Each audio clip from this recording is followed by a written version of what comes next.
रेहाना और रवि की शादी के वक्त रवि के पास कुछ नहीं था। रेहाना, तुमने मुझसे शादी करके एहसान किया है। मुझसे ज्यादा तो तुम कमाती हो।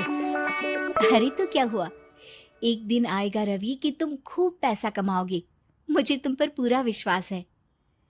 रवि और रेहाना खुद को स्टैंड करने के लिए पूरी मेहनत करते। रेहाना, मैं नौकरी नहीं करना चाहता हूँ। तो कोई बात नहीं, मैं नौकरी करके घर चलाती हूँ, तुम बिजनेस सेट करने की कोशिश करो। एक दिन रेहाना, तुम जानती हो, मैंने जो विज्ञापन बनाने वाली कंपनी खोली थी ना, उसे बड़ी ब्रांड का ऑफर आया है। अब हम लोगों के दिन ब्यारे न्यारे हो गए हैं।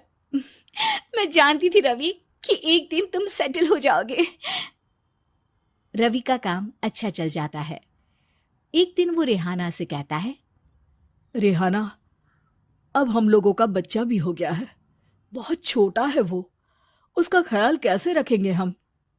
कैसे क्या, मैं गांव से माँ को लेकर आ जाती हूँ। नौकरी से हाफ डे ले लिया करूंगी। अभी तो वो छोटा है, स्कूल जाने तक मैं मैनेज कर लूंगी। देखो रेहाना, मैं अब अच्छा कमा रहा हूँ। तुमको नौकरी करके परेशान होने की कोई जरूरत नहीं है। अरे कैसी बात कर रहे हैं, मैं अपनी लगी लगाई नौकरी कैसे छोड़ दूं? और मैंने तो सुना है हम लोगों को कुछ ही महीनों में सरकारी नौकरी मिल जाएगी। सरकारी नौकरी में कितना कमा लोगी? उतने में तो मैं ड्राइवर रख लूंगा। रेहाना को रवि की बात का थोड़ा बुरा तो लगता है। कम से कम मेरी नौकरी की इतनी बेइज्जती मत करो। भूल गए, इसी नौकरी के बदौलत तुमने अपना बिजनेस खड़ा किया है। अरे वो तो मैं किसी के भरोसे भी कर लेता। देखो, अपने बच्चे को संभालो, घर का काम करो। अब बाहर जाती तुम अच्छी नहीं लगती हो। रेहाना रवि के कहने पर नौकरी तो छोड़ देती है, लेकिन अब बड़े से घर में उसकी कीमत किसी नौकर से कम नहीं होती। एक दिन रवि का दोस्त आता है। भाभी, हम लोग तो आपको तब से जानते हैं जब से आप लोग शादी होकर इस शहर में आए थे। आपकी बदौलत ही सारा बिजनेस खड़ा हुआ है। ये किस्मत तो आप ही की है भाभी। हाँ हाँ भाई, हमारी मेहनत तो कुछ है ही नहीं। अरे होगी, लेकिन भाभी की किस्मत के आगे कुछ नहीं।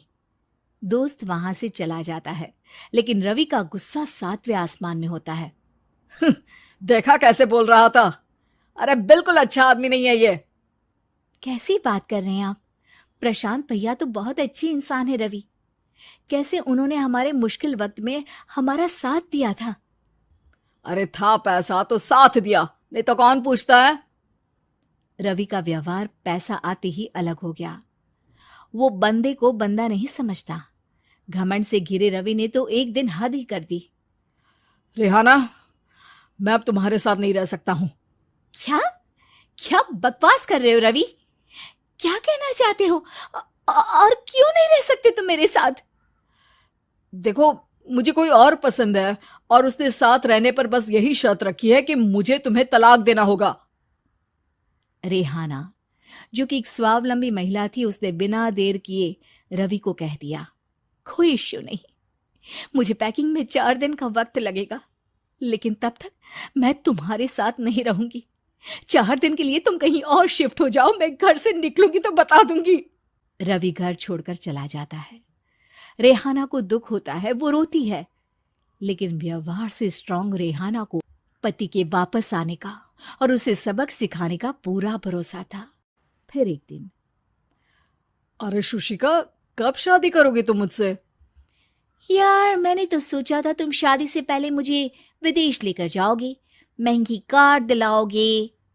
अरे सब दिला दूंगा, लेकिन पहले मुझसे शादी तो कर लो। हाँ हाँ, क्यों नहीं।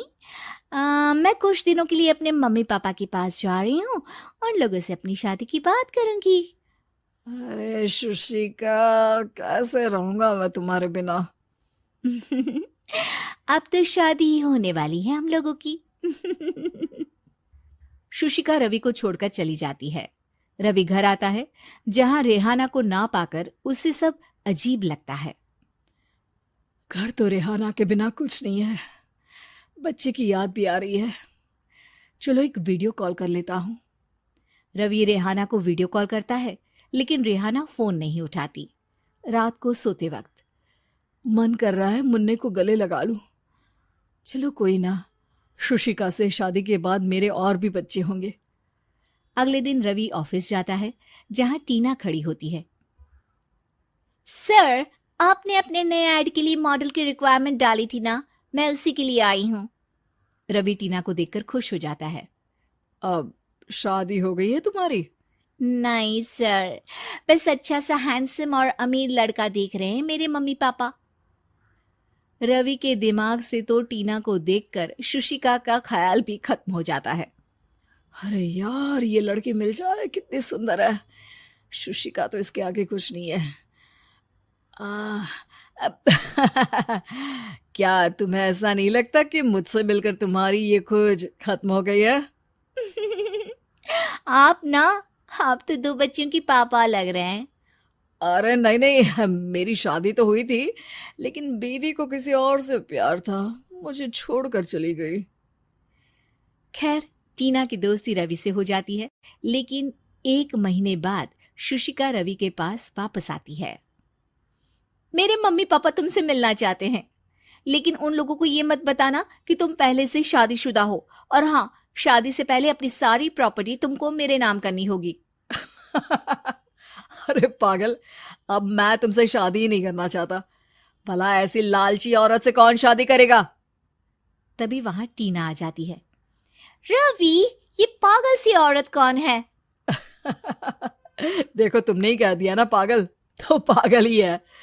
पता नहीं कौन है, कह रही है शादी कर लो, लेकिन शादी से पहले अपनी सारी प्रॉपर्टी मेरे नाम कर दो। बोल तो सही रही है। वैसे तुम जानती हो, मेरी एक सहेली है, उसके पति ने उसे पैसा आते ही छोड़ दिया, जबकि उसको खड़ा करने वाली ही मेरी सहेली थी। और मुझे भी भरोसा नहीं है। अगर मैं भी तुमसे शादी करूंगी तो तभी जब तुम मेरे नाम अपनी सारी प्रॉपर्टी कर दोगे। अरे हाँ हाँ, क्यों नहीं, बिल्कुल कर दूंगा। रवि और टीना की शादी की तारीख तय हो जाती है। वो अपनी सारी प्रॉपर्टी के कागज लेकर शादी वाली जगह पर पहुंचता है, लेकिन वहां टीना आती नहीं। रवि टीना को मैसेज करता है। कहाँ हो? सॉरी, मैं तुमसे शादी नहीं कर सकती, मुझे तुमसे भी ज्यादा पैसे वाला मिल गया। रवि को गुस्सा आ जाता है। वो गुस्से से सारा डेकोरेशन तोड़ रहा होता है कि वहां रेहाना आ जाती है। सर, क्या हो गया? क्या डेकोरेशन पसंद नहीं आई आपको? तुम यहाँ क्या कर रही हो? मैं यहाँ की डेकोरेटर हूँ। क्या आपको पसंद नहीं आई यहाँ की सजावट?